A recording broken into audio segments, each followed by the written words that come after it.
Welcome everybody to this last session of that first FRIBIS Congress. And for this final session, we have some of the most profound UBI advocates and people who know most about monetary issues and the history of UBI and so on. And I will start and introduce one and then the next and the next, and at the end maybe we have a little time for discussion. I want to start with Scott Santens.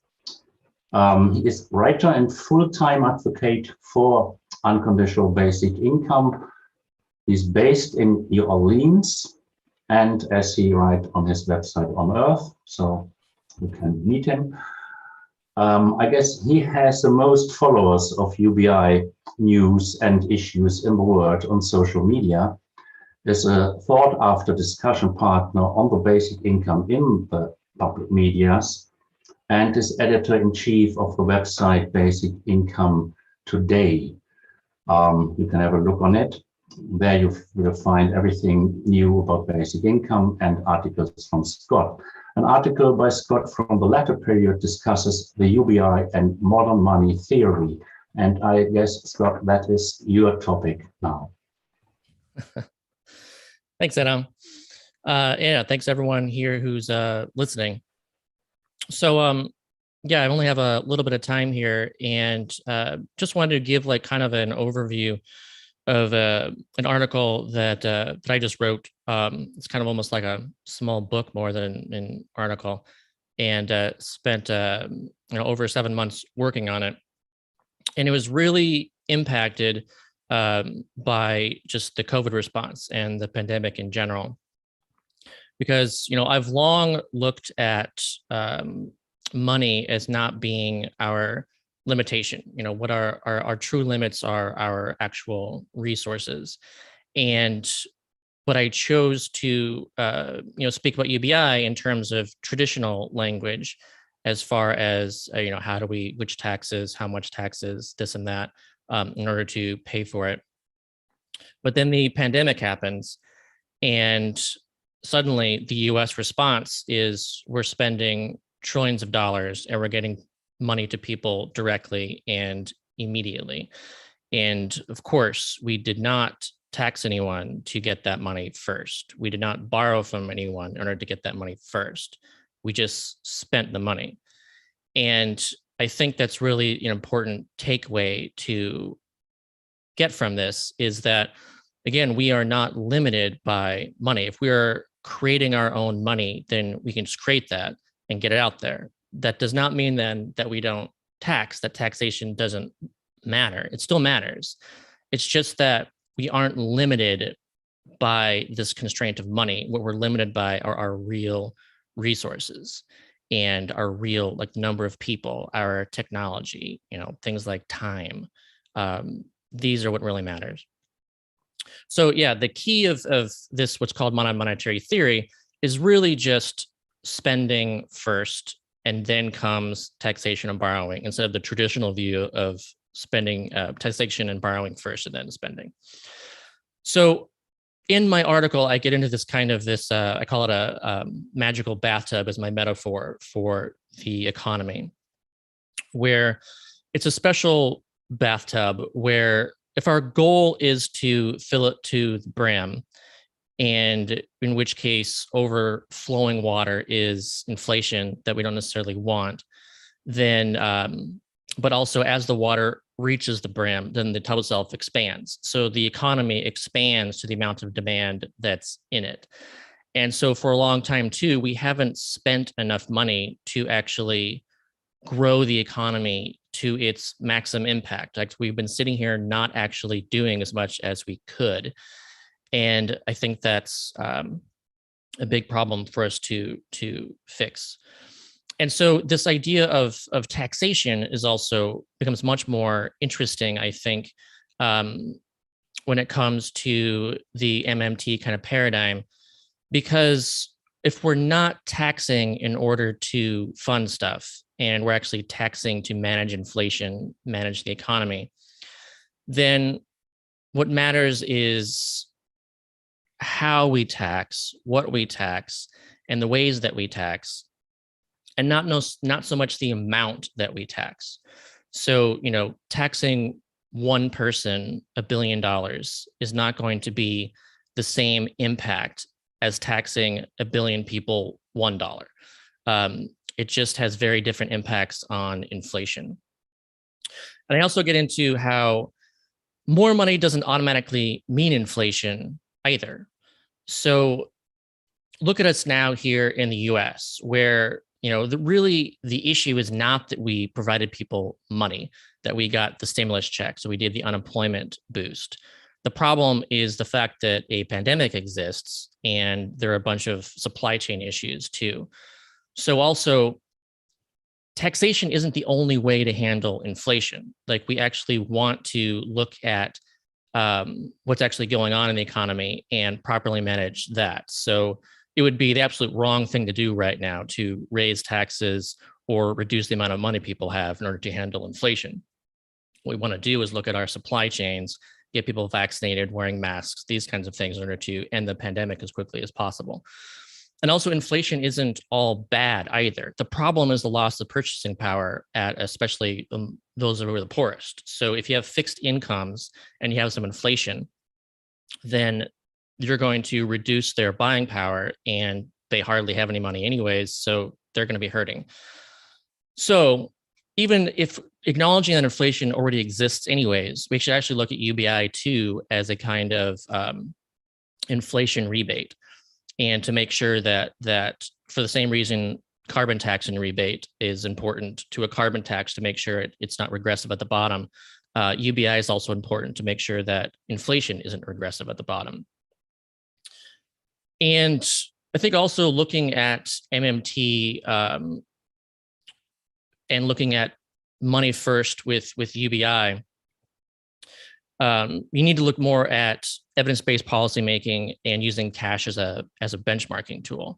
So it's really important to make sure that if we're looking for maximum capacity, that we don't do things that we don't need to do. So as an example of that is, say, healthcare. We're spending so much money on healthcare and the effects downstream. And we could be spending less resources on healthcare if we made sure that people were essentially vaccinated with money in order to avoid coming down with, say, diabetes, heart diseases, and these things that need treatment down the line. Same thing with the avoidance of crime. And it makes spending go further. So like, let's say at education, when we make sure that when we reduce poverty and make sure that children have the resources they need and their households have the resources that they need, then educational outcomes are improving. So the resource that we put into education would go further if we had UBI as well. And I think UBI is important to MMT too, from this perspective where traditionally they think of full employment and the need for a job guarantee. But the problem is that there's so much unnecessary work going on, what David Graeber referred to as bullshit jobs, that we need to actually make sure that people aren't doing this unnecessary work, and that we're actually leveraging automation and enabling people to do unpaid work. And UBI enables all of that, whereas something where just like a job guarantee without a UBI could actually would perpetuate a lot of unnecessary labor. And by focusing on jobs, perhaps would focus less on automation, whereas what we should be doing is putting a lot more into automation. So also, because taxation, again, through this paradigm is about the impacts of the taxation, then I think it makes a lot more sense to do things like, instead of income taxes, do something like an automated tax on transactions. Like, every monetary transaction, every transaction at all should actually reduce the money, should reduce some of that money so that, again, you don't, inflate the money supply. And at the same time, you should be focusing on the incentives. So something like carbon taxes, Pigovian taxes that alter consumption in ways that we want. I think that's a smart way to do it. And something like a land value tax, I think, becomes much more intelligent too, where what you're doing is you're doing the taxation not just like to take money from the wealthy, but you're doing it to incentivize more housing, and you're punishing vacant lots, these kinds of things. And mainly I guess what I want to get across too is that it really bothered me during the pandemic that we really still focused on means testing. So even with this idea of, oh, let's spend trillions of dollars, it was still like, okay, but where do we draw the line so that people above that line don't get it? And we're still arguing that now. And so I think that this idea of, okay, let's just spend first and tax later, or say, pay them all at tax a certain amount, this kind of mentality is so much more important to actually getting a fully universal UBI, because as long as we think that we're limited by taxation, then we're going to do some kind of means tested, kind of more negative income tax shaped basic income guarantee instead of a fully universal basic income, which I think is so much more important to have as a foundation. So just to finish up, the limits of what we can do are determined by our actual physical capacity to do it, and it's not by money. And so if we have the capacity to end poverty, then we should do it. And we can accomplish so much more with the technology that we have. So we should do that. We should make our economy work for all of us. And we can do that if we just break out of this taxation funding first paradigm and make sure we just spend and make sure that UBI is that foundation. Thank you very much, Scott. And not job guarantee as foundation, but income guarantee. Yeah. Okay, our next speaker is Barb Jacobson. Barb is a board member of Basic Income UK. She was the founding chair of Unconditional Basic Income Europe from 2014 to 2017, and is currently news editor of Bien. Barb is member of FRIBIS team on gender and UBI. And Barb, you joins us from London. The floor is yours. Thank you, Enno. And thank you, Scott. I think the article that you've done is really great. Thanks. I'm going to take a slightly different tack. Right, so we've got money as the only resource that people entirely create for themselves, as Scott was pointing out. It takes other resources to represent it, whether that's a mark on a clay tablet, an iron hammer, a cowrie shell, a piece of silver or gold, printed paper, or a series of ones and zeros transferred from a silicon chip and translated into other numbers on a computer screen. But trust in whatever form it's in and the ways it can be used come entirely from our own heads. As Michael Hudson and David Graeber explained, people invented it to keep track of debt. The tablets were destroyed when the debts were paid, or when a jubilee was declared and all the slates were wiped clean. As Graeber also noted, hard money in the form of gold and silver came into vogue during war times to pay off mercenaries, ensuring they didn't hang around to cause trouble. It evolved into a tool to trade with strangers as markets grew bigger and attracted buyers and sellers from further afield. I would add, though, that these markets still didn't need hard money, which was always scarce. In Europe, merchants traded letters of credit and tally sticks, representations of debt contracts, until the early 19th century. Tally sticks could be created by anybody. All you need is a stick of wood and a knife. You mark the sums owed on the side, and then split the stick down the middle, with each side retaining a copy, and destroy them when the debt was paid. These could and were traded not only within communities, but across them, and even until 1826 were used to validate government contracts in the UK. Of course, we can and should create whatever money is needed in whatever form people will trust to help get the things done which need to be done. It is the great scandal of modern society that human exploitation and environmental degradation are treated as limitless, while money is often said to be scarce. What we now count as productive are only those activities traded for money, no matter how useless or damaging they are, while many activities needed for life, for survival, for enjoyment, do not count, because we so often do them free of charge. One thing the UBI movement doesn't talk about enough, however, even as we endlessly dream up tax and or money creation schemes to pay for basic income, is where the large bulk of money goes now. These days, 97% of it is created when private banks issue loans backed by the reserves with central banks. Where is it going? A small fraction, about 15%, goes into investment in productive activities. The rest is lent out for asset purchases and speculation. We've lost the habit of jubilees, so as the interest on this debt money piles up, investors look for what Marxists call primitive accumulation. That is, the money value which can be derived from the exploitation of unpaid or underpaid human work and of nature. Guy Standing has written in great detail in The Corruption of Capitalism about the ebbs and flows of finance capital and the injustice of subsidies governments give to those who own land and other property. But the corruption goes far deeper. Those who control finance capital have also corrupted most areas of human endeavor: government, law, media, agriculture, science, and medicine. What should be a search for a deeper knowledge of nature and how to work with it has become a hideous series of attempts to collateralize and control nature. Science is now proclaimed as the science, not discussed, not a process, a matter of consensus, with all other views, even real data, manipulated, suppressed, and ignored, guided more by what will make the most profit for those who own the patents and shares, rather than what is best for our society and our environment, guided by what is potentially weaponizable, rather than what will potentially foster health. What a different world we would live in if the trillions that the US has spent on the wars in the Middle East were just simply rained down on the people there.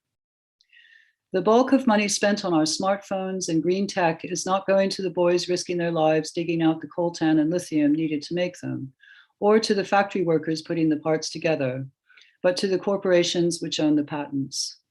Living ecosystems, whether in Nigeria, the Gulf of Mexico, or in Mongolia, the land, oceans, and air around the world are being ripped up, polluted, and the cultures who lived in harmony with their surroundings destroyed to provide collateral for that finance. And the victims and wastes are treated as mere collateral damage. I'm increasingly convinced, after several decades of trying, that we can't tear down this edifice directly. Many are working on ways to reinvent money. We've heard some of it here at this conference, and we'll hear a bit more on crypto solutions soon.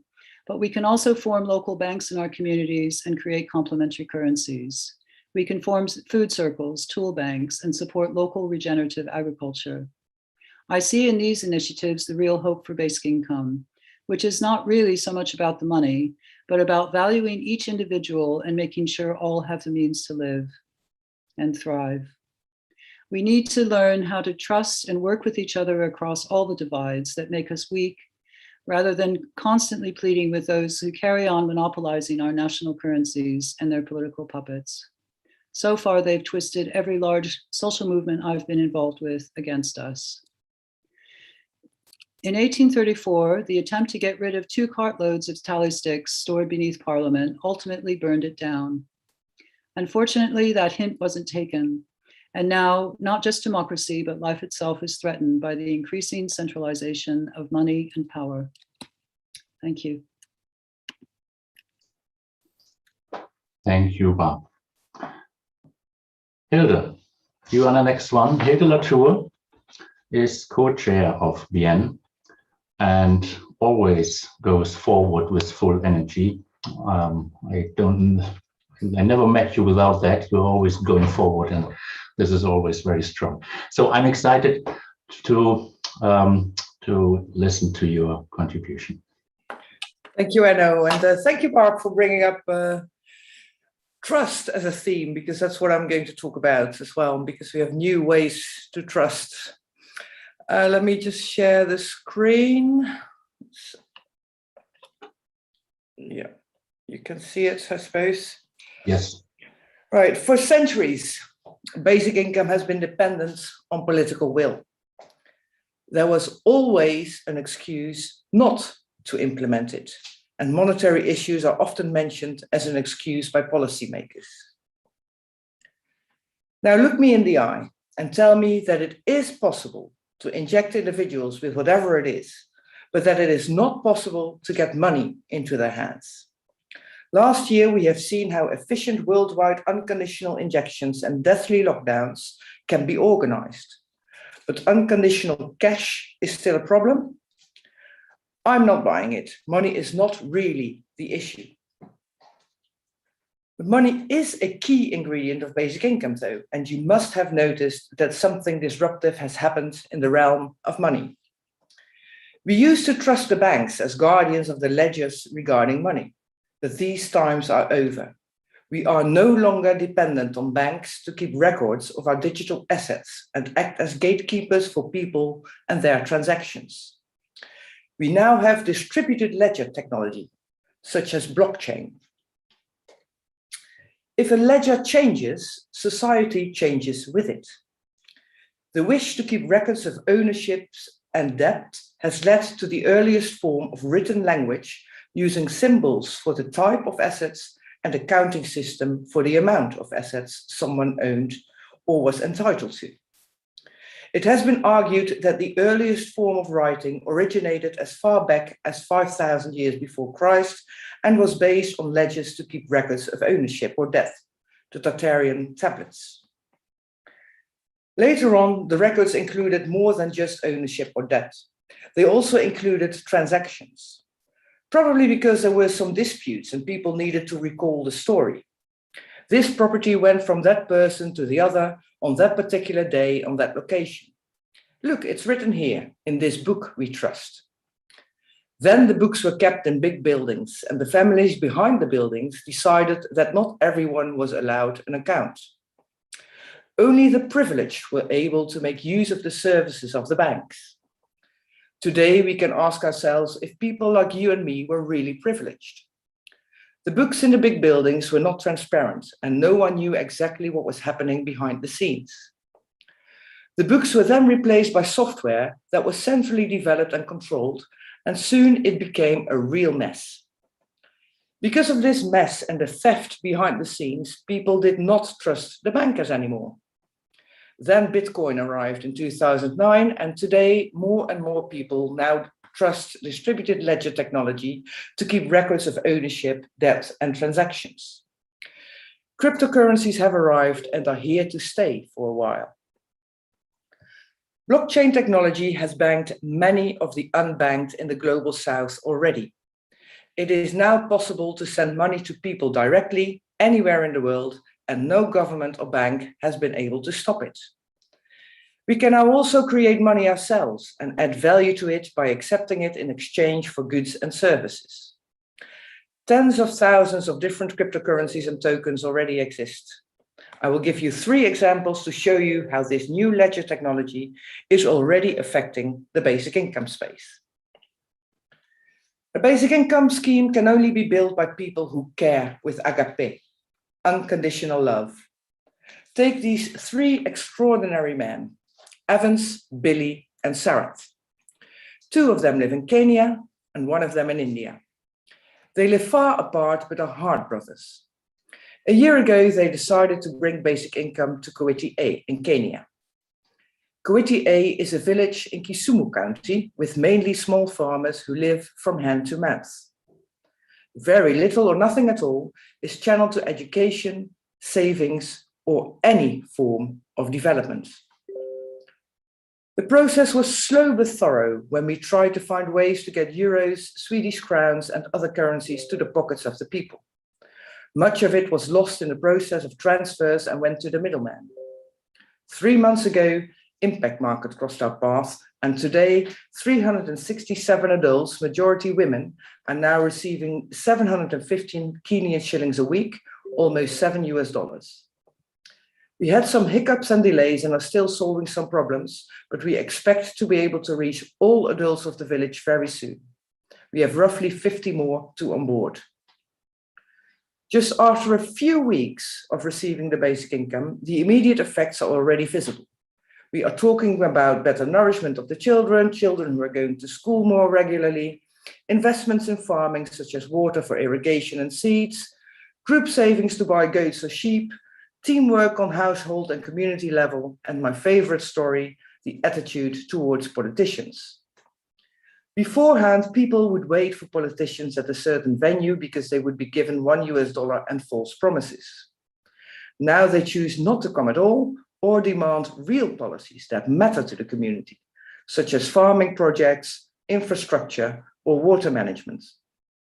All these effects in just a few weeks' time. I can recommend watching the recent interview with participants from the village on our website. Watch it, it's flabbergasting, verblüffend, bloody awesome, or in Kiswahili, ya kutisha. Impact Market is a blockchain-based poverty relief program distributing silo dollars, so-called stablecoins. These are cryptocurrencies with a guaranteed value of $1. You need an app for it, but you will not be surprised if I tell you that most of the villages have no smartphone in Committee A. Luckily, Impact Market already dealt with this problem before and introduced fintech partners to make sure the villages would receive a currency they could actually use for buying goods and services in their local context, in this case, Kenyan shillings. Kenya is relatively easy in this respect because of the widespread use of M-Pesa, a mobile payment system. After so-called USSD integration, someone with a SIM card can receive Kenyan shillings on their phone and withdraw cash at an M-Pesa shop in the village.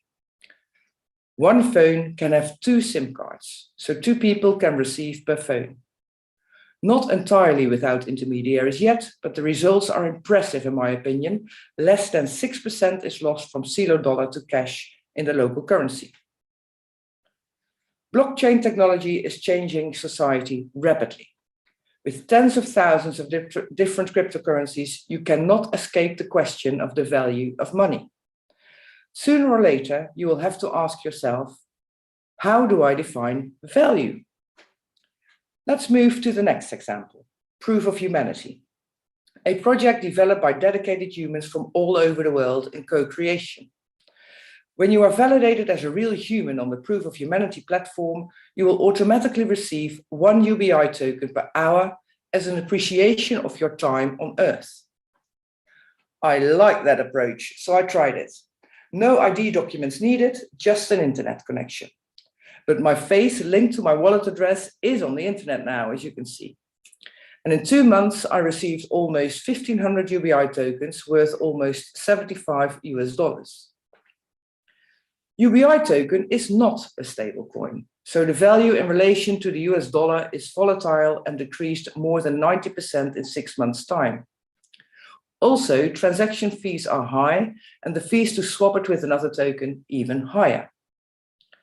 The project is in constant development though. Problems will be solved. New features are proposed, voted upon and built by the community itself. A very exciting project with a very dedicated core team. Next, Encointa. This project is still in the prototype phase. These developers take the protection of your identity very seriously, and they change the rules of the Monopoly game profoundly. They start from the perspective of value, a haircut and a papaya, for example. A small farmer and a hairdresser have no money to buy each other's goods and services. All the money they earn is needed for and spent on basic needs. They live from hand to mouth, but they realize that they do have time, skills, or papaya left to sell. They form a group with other people and decide to create a local currency without the interference of banks, governments, or donors. They call it Ogu and set a monthly basic income of 1,000 Ogu per person. They decide what the price will be of their product, which is complementary to the income they earn in national currency. At the exact same time every month, all Encointa users have a physical meeting somewhere nearby to verify each other's wallet. Because you cannot be in different places at the same time, an Encointa user can only receive 1 basic income a month. A solid method to prove you are human, alive, and unique if you are able to reach a location in time. Once they have Ogu in their wallet, the participants can use it and start buying goods and services from each other. As a result of it, they will need less national currency for basic needs. Therefore, they will soon be able to spend some money on housing or import of goods, for example, where Ogu is not accepted. I showed you 3 blockchain basic income projects that are totally different, and there are many more. It's all still work in progress, but very soon, blockchain technology is going to be ready for full-on basic income schemes without the need of governments or banks. Are we there yet? No. but compared to 1 year ago, we are much closer. Agape. Thank you very much, Hilde. You're welcome. So the next is Geoff Crocker, researching in the project The Economics of Basic Income at the University of Bath in the UK. Geoff is initiator and member, and I can say leading member of the FRIBIS team financing UBI. Geoff, please, your final remarks. Thanks. Yeah, and incidentally, I do edit a website called The Case for Basic Income that's at www.ubi.org, which I hope might be a useful resource to advocates. But we clearly all agree that we are facing significant dysfunctionalities in our economy and therefore in our societies.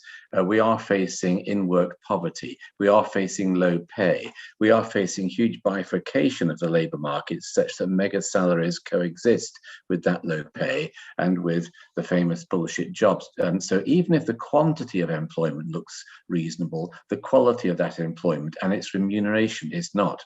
So in the present system, we face two urgent requirements. We face the urgent requirement of getting income to people, and at the same time, we face the urgent requirement of getting debt out of the system, both household debt and government debt. And as those debts have built up in the present system to be equal to 100% of GDP, or in the case of Japan, in excess of 200% of GDP, those debts have then been allowed to constrain what we do in reality. And we should remove that constraint by getting rid of that debt. And the way to do both of those things, to get income to people and to get debt out of the economy, is a basic income that's funded by debt-free sovereign money. So debt-free sovereign money is a variant of MMT, but importantly, compared to the MMT proposal, the money that's created is not accounted by the government as debt, and in my proposal, doesn't need to be. And my claim would be that, as Scott was saying earlier, COVID has largely demonstrated, in a huge macroeconomic pilot, has demonstrated the feasibility of this. Because in the UK, and same in other countries, we have paid 3 million people £24,000 a year, costing £72 billion. And we funded it all by the central bank buying government debt in the secondary market to the tune of £875 billion in the UK. And because the government owns the central bank, my claim is that that does amount to debt-free sovereign money. So we've had a quantum leap into a new paradigm. And in my opinion, we should now, as UBI advocates, explore and campaign for the permanent implication of that paradigm. Now, at the same time, in the conference, which I found very interesting, there have been lots of other perspectives that have been presented. And the presentations that we've just heard also of UBI in developing economies is extremely interesting. At the same time, one of our presenters, Ugo Gentilini, is a co-author of the World Bank report called Exploring Universal Basic Income. And in that report, they do raise challenges to the basic income proposal and claim that existing welfare programs are 60% more effective at alleviating poverty than UBI. Now, I'm not saying they're necessarily right in that, but I do think this leads us on to a couple of proposals I'd have for us as UBI advocates for our conferences and for our interactions. And first of that would be that we engage critics and we engage diversity of opinion in a creative way. So, for example, the view in that World Bank report is one that we need to engage with, challenge, and put our counter arguments. Secondly, I think we need to engage much more with decision makers and opinion formers. I know many of us are trying to do that, but the central bankers, the government economists, are going to have to be persuaded of our case if it's going to be implemented. And thirdly, I'd urge us to take a more systemic and holistic view, which we can jointly, from our various contributions, synthesize. So, when we talk about funding a basic income from one sort of tax or another, we've then got to look at the systemic effect throughout the whole economy. We've got to look at production, Because if we're proposing an income which is enabling consumption to alleviate poverty, we've then got to ask where the production comes from. And so we've got to model production requirements and effects in the whole system. And that's why we have initiated a couple of further research projects, one at the University of Cambridge, one at the University of Bath, which will be looking at the system modeling, the macroeconomic modeling of UBI funded by debt-free sovereign money, and then simulating that with further changes in industrial productivity. So that's my plea, that we engage diversity of opinion, engage decision makers, and develop an ever more holistic, systemic understanding and proposal of basic income. Thanks, Enno. Thank you, Geoff.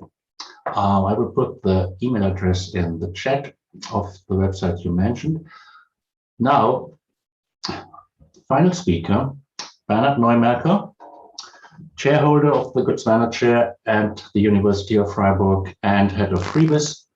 And I think, Mr. Neumerker, you saw everything on this conference, and I would ask you for your final remark. What's most important in your eyes from the conference, and on monetary issues, what's your conclusion? The floor is yours. Okay, thank you very much that I am added to this great podium, so to speak.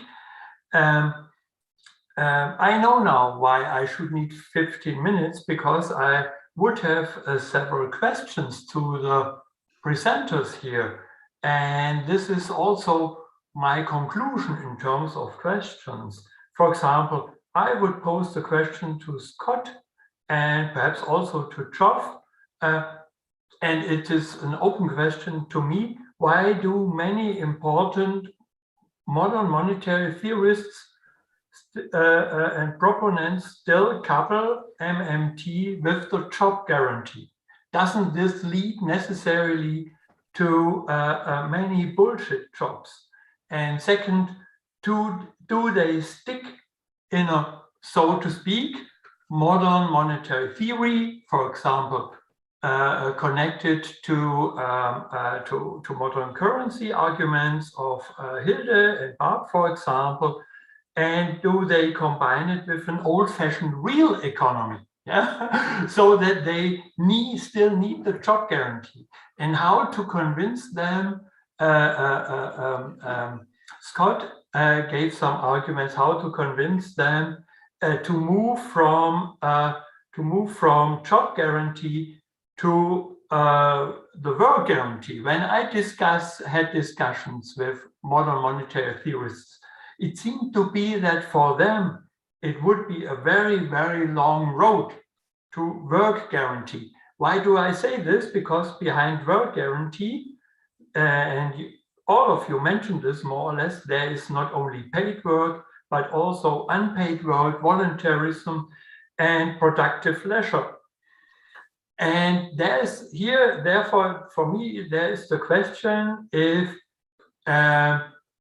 Scott mentioned this indirectly, if there is a road to UBI and job guarantee. I guess it is not, yeah, but this is a big question if we cannot integrate this. It seems to be that there are some roads to integrate it, but many modern monetary theorists are against work guarantee and in strict favor for job guarantee. Concerning Barb's contribution, you mentioned in a very interesting way, also directly or more indirectly, the rentier capitalism of Guy Standing. He reported yesterday evening, and this is clearly related to that, or should be added to that, what I call paternalistic capitalism. Yes, I have learned in my studies in the 90s and at the beginning of the century, when I was a PhD student, the argumentation why capitalists are the bosses. Yeah? In principle, in mainstream economics, they still believe on it. Capitalists are the bosses. You see it in any principal agent theory.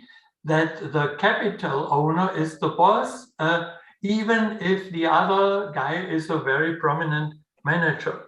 So would you still support this, or would you say that we have to move away from paternalistic capitalism, because this will always lead to air pollution and climate crisis? As long as we have not changed this kind of governance, then we will end up in the climate crisis, and we will end up in other crises as well.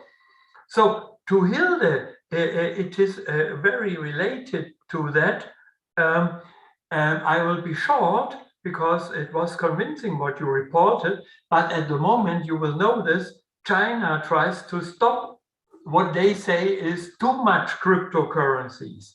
Do you think that this will work? Because China is an important and very authoritarian player. Yeah, and they do not take care about cryptocurrencies in other parts of the world. Yeah, they will regulate it down. Yeah, and the big problem is, due to the rentier capitalism, many of us would like to invest for cryptocurrencies in China because China produces it relatively cheap, and then China will always have the power to regulate this.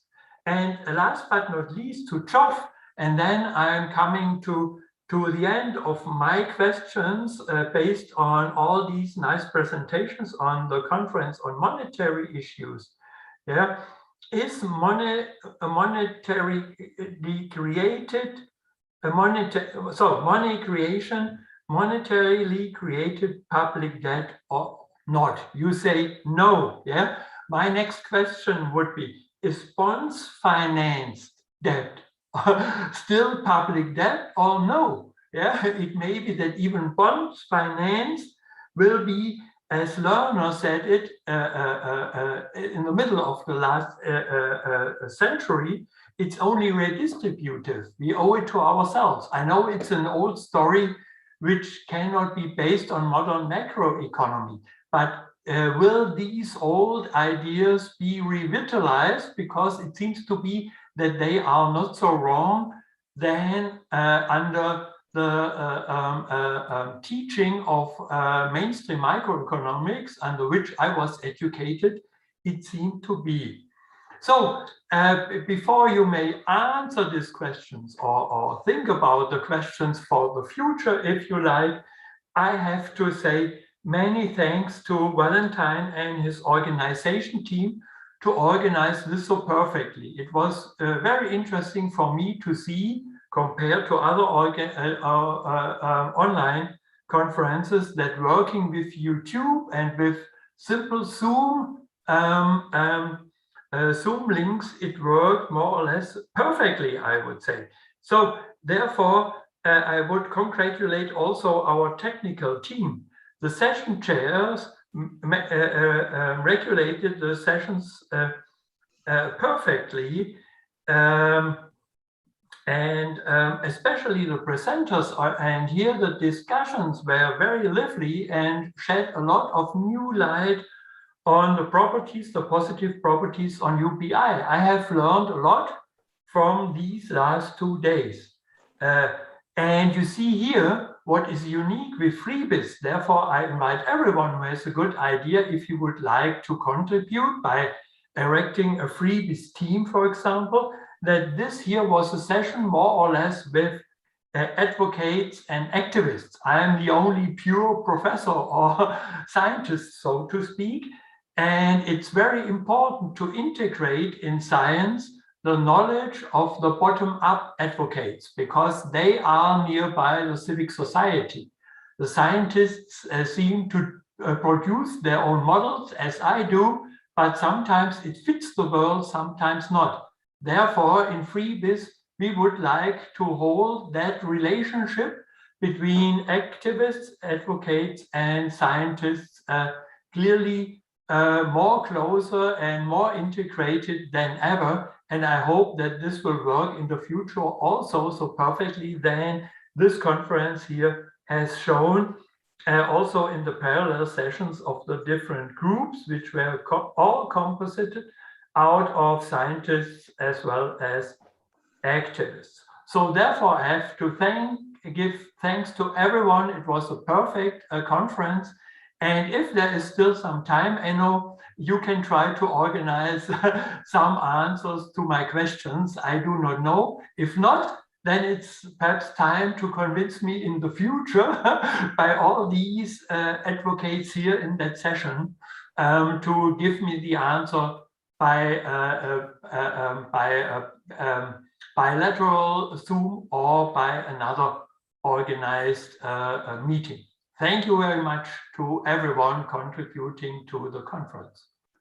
Thank you very much. So now we have a bit time, and that's very good to have a question to every one of you.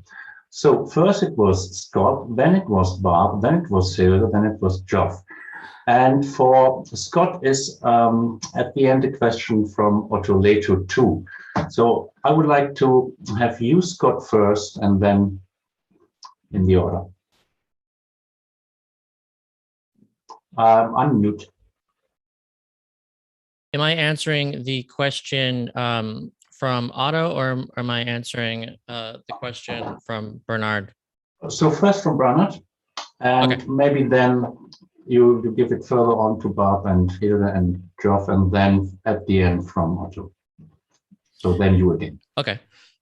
Okay. So yeah. First of all, I guess so. It's a really good question to even like consider like why MMT is just so job guarantee based. And my kind of my theory is that the idea of a job guarantee arises from this idea of full employment, where the logic goes that an economy isn't at full capacity until everyone is fully employed. And therefore, if there's a bunch of unemployed people, then we should employ them. And then the money that is spent due to their greater incomes will not lead to any inflation, because it's also increasing the amount of capacity. And then that led to job guarantee being a part of this. And then I feel that the job guarantee that attracted a bunch of people into MMT through it, who were thinking, well, let's put these people to work, that we shouldn't be providing people with welfare, we shouldn't be providing people with cash.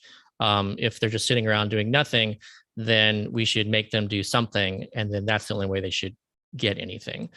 So I think those kind of intertwined, and I think that's also it's just a common belief that if you just provide people money without conditions, that the amount of employment will go down. And I want to emphasize just that too, because employment is a form of paid work, and then there's lots of unpaid work too. So yeah, it's just there's just this pure, just human assumption that people will like become lazier. They'll trade their income for leisure to a great degree, and then that will reduce the total productivity of everything, and then that will lead to result in inflation and things costing more, and then so people prices going up that they wouldn't want to see. And then, again, that's just purely assumption. We know from UBI experiments, we know from natural experiments, we know from just acknowledging reality that people, when provided income without conditions, do not stop working. In fact, they can actually work more. And sometimes they shift from paid work to unpaid work. It's not going from paid work to nothing. Unpaid work is important, valuable work too. And that actually, when you actually get people money and there's more money in the economy and there's more customers, then overall spending goes up, which actually creates more employment opportunities, which actually employ more people. So I think that's kind of the main issue, and that goes for not only MMT, but just everyone in general, is getting through this belief that people will somehow become lazy, instead of the idea of basic income being essentially bootstraps, that you're actually able to do more. It's capital for everybody.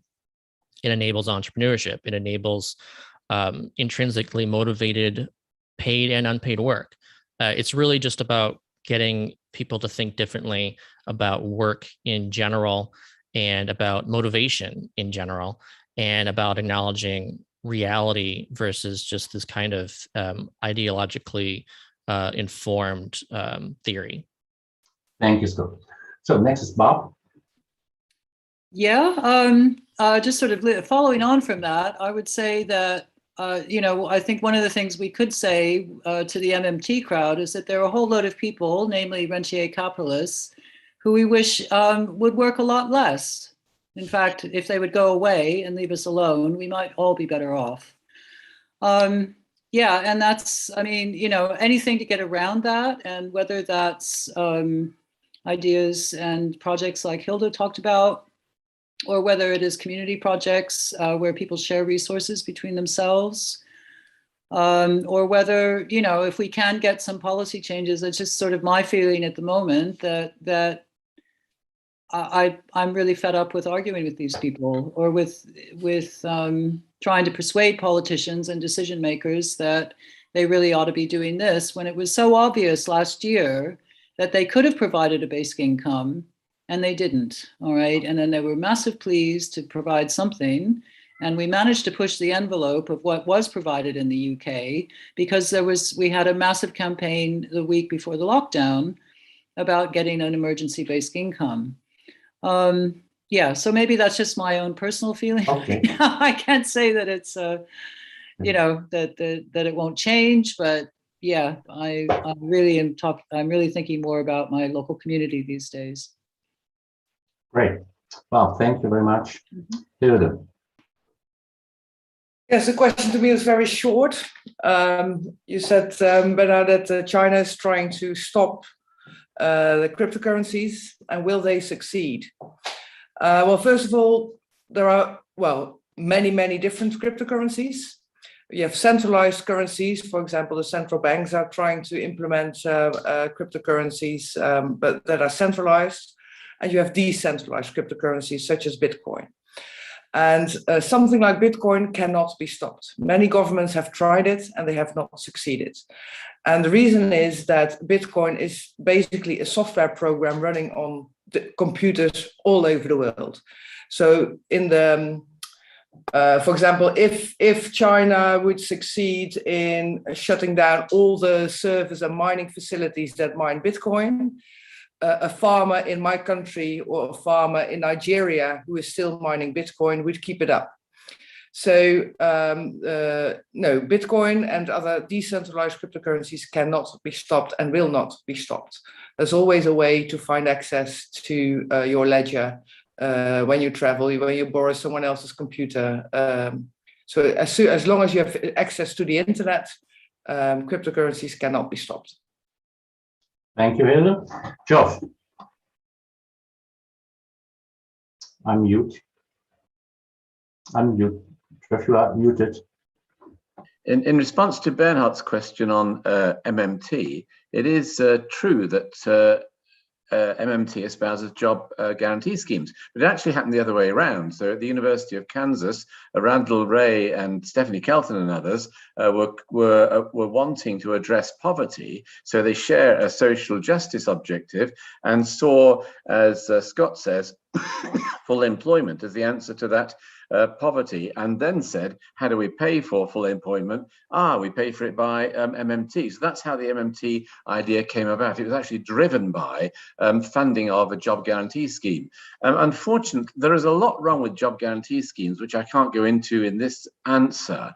But unfortunately, the MMT community is not very open to discussion. I mean, Randall Wray, he actually replied to me and told me to take a hike because in his view, those are his actual words, because in his view, UBI is, quotes, a right-wing plot to undermine job guarantee. Stephanie's more open than that, but nevertheless, the community as a whole is not really up for discussion.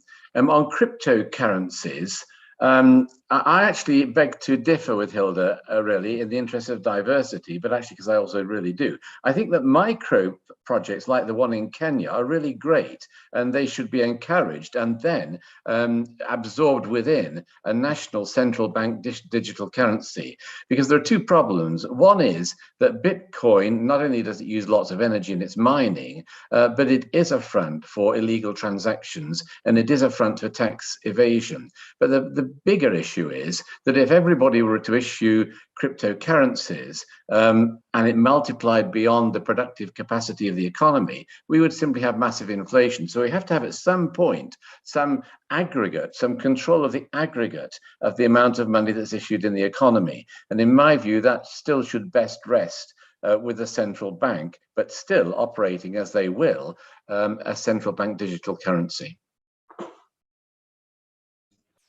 Thank you very much, Geoff. We have 5 minutes, and if there's no other question, then I would suggest that the question of Otto is answered by Scott. You already have written in the chat. So the question was, Scott, if one follows the logic of your MMT argument, does it not follow awkwardly that if one believes that governments are indeed limited in their real spending capacity, one cannot support UBI? And Scott, yeah, please, your answer now for everybody. Yeah, so UBI is primary, and we're not limited by spending capacity. Like, there is no such thing as a spending capacity. There is such thing as a resource capacity, and there's such a thing as, you know, whatever inflation line that we draw. So you know, first of all, we're already doing things like you know, various forms of welfare. We're already doing things in the tax code. So of course there's an amount of money or amount of things that we're already doing that can be converted to a UBI of some size. And then so the question is there a limit to how high the UBI can be? And of course, there is no limit to the amount of how high the UBI can be. You know, we could make it huge, but then we would have, you know, massive inflation too if it was particularly large. You know, like $1 million UBI per month is going to cause quite a bit of inflation. But it's not. There's no, you know, there's no limit to actually doing that per se. It's just that if we have a limit that we've drawn a target at 2% inflation, then there is a limit or amount of UBI that we could do that would reach that limit. And then without, you know, we want to keep it below that limit. But then it's also to say too that, you know, the amount of the UBI also depends on what else that we're doing. So, you know, we could increase the size of the UBI too if, say, we automate more, or if we you know, reduce the amount of unnecessary work people are doing. If, say, we go from a like in the US, from a private insurance healthcare system to some kind of universal healthcare system, then we would actually save a lot of time and resources that could be used for other things.